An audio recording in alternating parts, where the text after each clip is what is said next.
I'm gonna take a minute right now because I was kind of like thinking in this interesting idea, and I come up with this concept that I want to share with you guys. I was thinking that small children, babies, they cannot talk. So when they are hurting for some reason and they are sick or they have something going on, they tend to touch whatever part it hurts.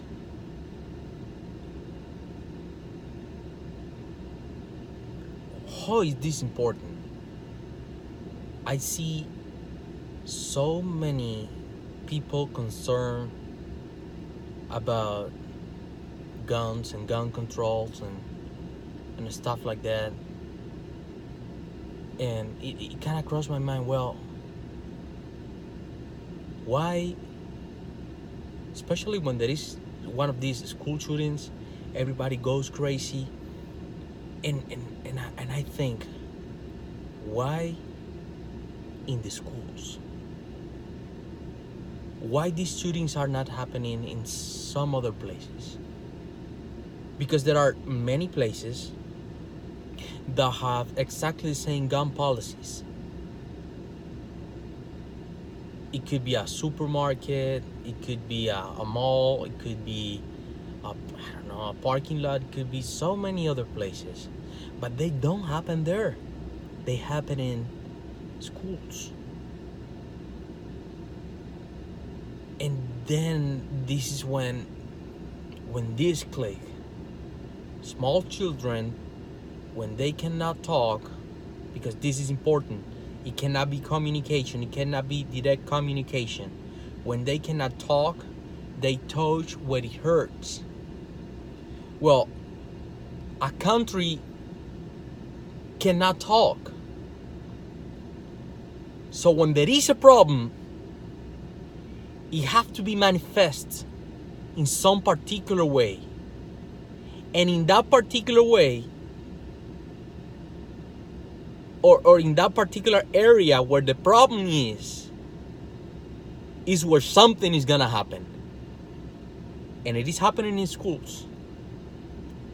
I don't know if you get the drift, but why is it happening in schools? What is it happening in education? That is interesting right there. In this particular analogy, the country would be the kid. And the schools will be where the kid is touching because something is wrong, something is pain, so something is hurting there. So maybe we should be a little more thoughtful in what is really going on in these education places. Why is it hurting there? Why there is so much focal energy and so much negativity being drawn towards that particular area in society? Because this is a capitalist society.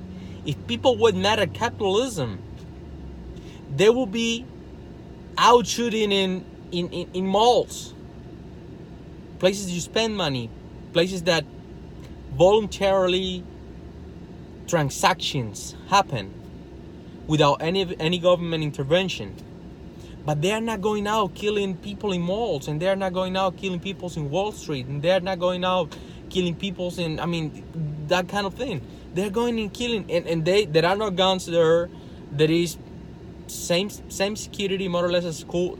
But nobody goes there to shoot people. And there are more people there in those capitalist places. So the problem is not capitalism then. It's not hurting in the capitalist part. It's hurting in the socialist part, because schools nowadays, it doesn't matter if it is from elementary all the way up to high school, the government have your kids 8 hours a day, and you cannot compete with that. Because they only have an 8, and then you have a 16, but they have to sleep for at least 8, hopefully 10. And then in the other 8 hours, you have things to do. I mean, you cannot compete with the government today. They have the monopoly in the education system, and at least you homeschool, and they have all the time in the world. I mean, they have all the attention of your kid for at least 8 hours, and you don't. You got so many things going on, and you have to provide, and you have to take care of all the things, and you're not competition for the government and what is being put in your kids' minds. So think about it. I mean, high school, I mean, colleges, and from elementary to high school and then college is a hotbed for socialist indoctrination. And it is destroying the minds, especially of boys. Their boys are being medicated, but I mean it's just a nightmare for boys right now. Just because they're boys and they have energy and they want to move and they want to do things, and you know, I mean, government employees are trying to make the most money, putting out the least amount of effort, and that just killing education for boys.